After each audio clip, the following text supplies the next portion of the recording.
Hello, कैसे हो आप? हम लोग पार्लियामेंट शुरू करने वाले हैं, पॉलिसी का। चलो ठीक है, पार्लियामेंट। चलो, इसमें ही राज्य विधान पालिका विधानमंडल पढ़ लेंगे। 89 पेजेज में, आई प्रॉमिस यू। अगर आप इन 89 पेज को पढ़ ले तो आपके यूपीएससी के पेपर में दो क्वेश्चन पक्का हो जाएंगे। दो क्वेश्चन प्रीलिम्स में पक्का, मतलब आप ठीक कर दोगे।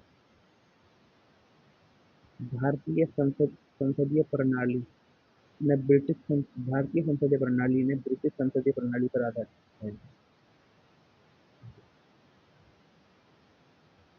मैं तो मैं पता नहीं क्यों लगाया यहाँ पर। भारतीय संसदीय प्रणाली ब्रिटिश संसदीय प्रणाली पर आधारित, ये हमको पता है। इस संसदीय प्रणाली को केंद्र और राज्य दोनों स्तरों पर अपनाया गया है। जो ये संसदीय प्रणाली है, इसे केंद्र और राज्य दोनों स्तर पर अपनाया गया है। राष्ट्रीय स्तर पर विधान नामित्री संस्था का नाम संसद है।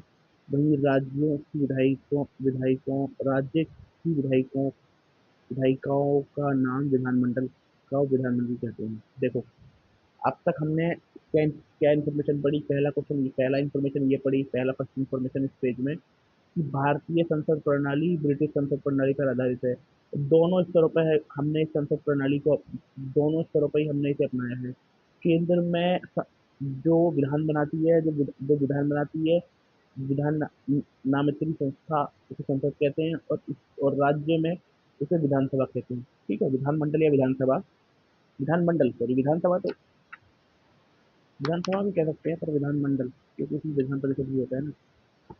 अब आते हैं भारतीय संविधान के भाग 5 में 79 79 से लेकर 122 तक संसद के गठन, उसकी संरचना, कार्यकाल, सदस्य, विशेषाधिकार, प्रक्रिया और शक्तियां आदि के बारे में उल्लेख है। और इसमें हमें एक नेक्स्ट इंफॉर्मेशन ये मिलती है कि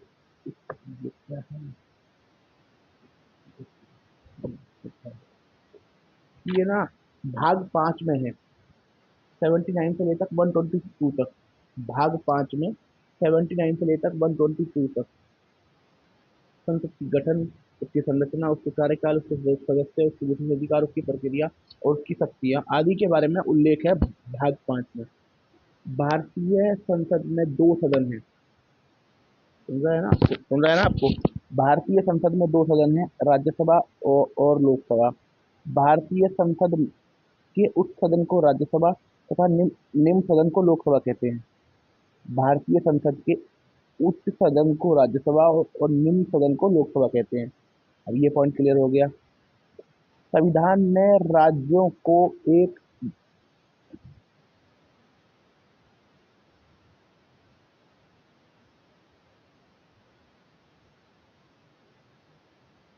भारतीय संसद के दो सदन हैं, राज्यसभा और लोकसभा। उच्च सदन को लोकसभा, निम्न सदन को राज्यसभा कहते हैं।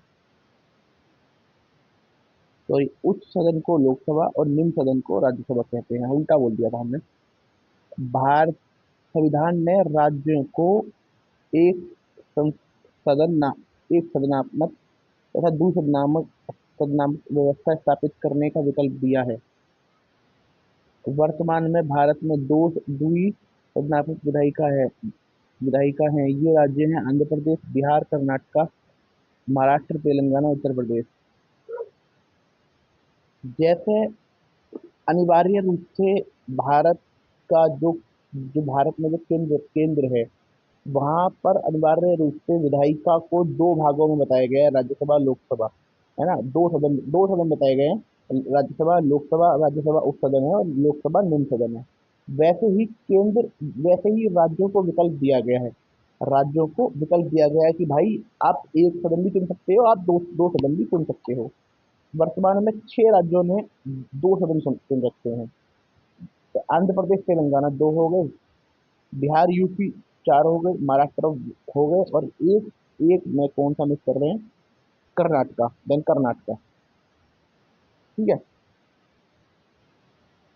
संसद के दोनों सदनों के पीछे तर्क यह है कि इसमें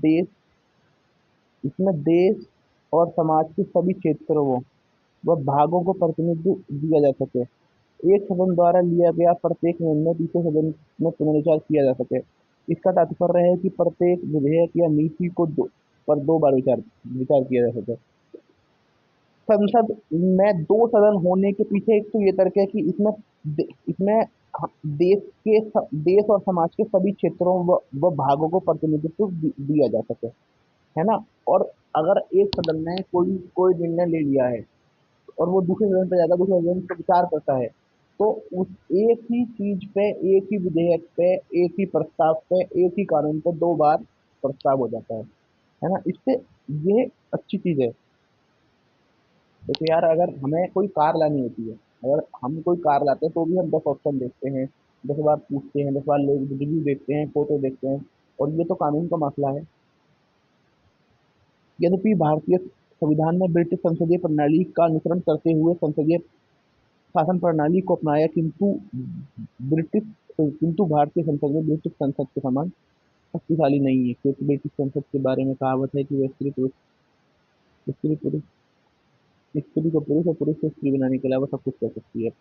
देखो, हमारा हमारा कॉन्स्टिट्यूशन वाले वो इतने विवेकशील थे कि उन्होंने किसी भी चीज को ना हूबहू अपना हूबहू नहीं अपनाया। भारत यद्यपि भारतीय संसदीय प्रणाली ब्रिटिश संसदीय प्रणाली पर आधारित है, परंतु वह ब्रिटिश संसदीय प्रणाली जितनी शक्तिशाली नहीं है। मजाकिया लहजे में एक कहावत बोलते हैं ब्रिटिश संसदीय प्रणाली पर कि उसके पास इतनी शक्ति है, ब्रिटिश संसदीय प्रणाली के पास, कि वह पुरुष को महिला केवल पुरुष को महिला महिला को पुरुष बनाने के अलावा सब कुछ कर सकती है। तो ये भी कर सकती है।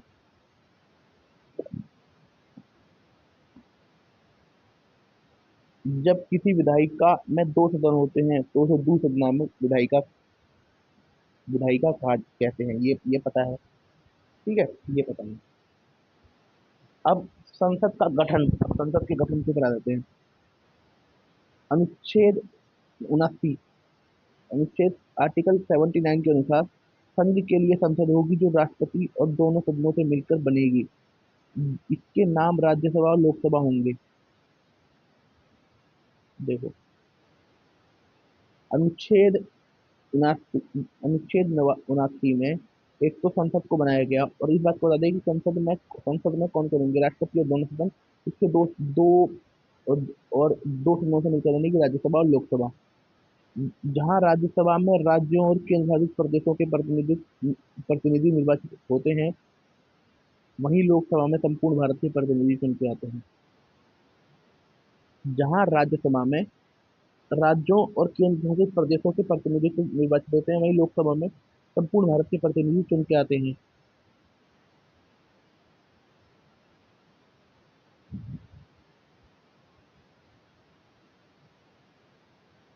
राष्ट्रपति संसद का अभिन्न अंग होता है। राष्ट्रपति संसद का अभिन्न अंग होता है। हालांकि वह संसद के किसी भी सदन का सदस्य नहीं होता, ना ही वो संसद में बैठता, लेकिन उसकी स्वीकृति के बिना कोई भी विधेयक विधि का रूप नहीं ले सकता। राष्ट्रपति संसद के कुछ प्रमुख कार्य भी करता है, जैसे दोनों सदनों को आहूत करना, सत्र अवसान करना, लोकसभा को विघटित करना, यदि सत्र नहीं चल रहा हो तब अध्यादेश जारी करना आदि। देखो, 79 हमारी पार्लियामेंट बनाता है। पार्लियामेंट बताया कि कौन कौन होंगे, राष्ट्रपति होगा और दो सदन होंगे, राज्यसभा लोकसभा। और फिर बता दिया कि लोकसभा संपूर्ण भारत का प्रतिनिधित्व करती है, राज्यसभा में केंद्र शासित और राज्यों से चुन के आते हैं। देन राष्ट्रपति बता दिया, राष्ट्रपति ना तो सदस्य होता ना बैठता, है ना। परंतु उसकी स्वीकृति के बिना कोई भी विधेयक अपना स्वरूप साकार नहीं हो सकता। और राष्ट्रपति के कुछ काम बता दिए, जैसे आहूत करना, सत्र को आहूत करना, सत्र अवसान करना, लोकसभा को विघटन करना और अध्यादेश जारी करना, ये काम राष्ट्रपति उन्होंने उन्होंने सामने बता दिए। ब्रिटिश विधायिका में क्राउन, हाउस ऑफ लॉर्ड और हाउस ऑफ कॉमन से मिलकर बनी है, जैसे संयुक्त राज्य अमेरिका में कांग्रेस और सीनेट, कांग्रेस सीनेट और हाउस ऑफ रिप्रेजेंटेटिव मिल सदन से मिलकर बना है, कि अमेरिकन राष्ट्रीय कांग्रेस कानून होता है। देखो, ब्रिटेन में ना हाउस ऑफ कॉमन्स और हाउस ऑफ लॉर्ड और क्राउन, इन चीज से मिलकर वहाँ की संसद बनी है। और अमेरिका की संसद सीनेट और हाउस ऑफ रिप्रेजेंटेटिव से मिलकर बनी है। वहाँ की संसद को ना कांग्रेस कहते हैं, वहाँ की संसद को कांग्रेस कहते हैं। हमारे यहाँ कांग्रेस एक पार्टी है, परंतु वहाँ की संसद का नाम कांग्रेस है। तो देख रहा है विनोद, है ना? तो जो वहाँ की जो कांग्रेस है वो सेनेट से मिलकर बनी है ना, हाउस ऑफ रिप्रेजेंटेटिव से मिलकर बनी है। और जो वहाँ का राष्ट्रपति वहाँ की विधायिका का सदस्य नहीं होता। सोच लीजिए वहाँ का विधायक, वहाँ के लोग चिल्लाते रह जाते होंगे, राहुल गांधी जैसे लोग या बहुत से लोग कि भाई जवाब दो, जवाब दो, जवाब दो, जवाब दो। उन्हें तो फर्क नहीं पड़ रहा। संसद के कार्य सुन लीजिए अब। संसदीय प्रणाली में संसद विधि का निर्माण अनेक संसदीय प्रणाली में संसद विधि का निर्माण के साथ साथ अनेक अनेक कार्य करती है। जैसे विधि निर्माण, संसद विधि निर्माण की सर्वोच्च संस्था है। ये समझिए, यह पूरे देश या देश के किसी एक भाग के लिए विधि बना सकती है। संसद किसी विधि को सिर्फ वैधता प्रदान करती है। विधेयकों को का वास्तविक स्वरूप संबंधित मंत्रिमंडल तैयार करता है, जबकि विधेयकों का उद्देश्य प्रस्तुत करने का समय मंत्रिमंडल तय करता है।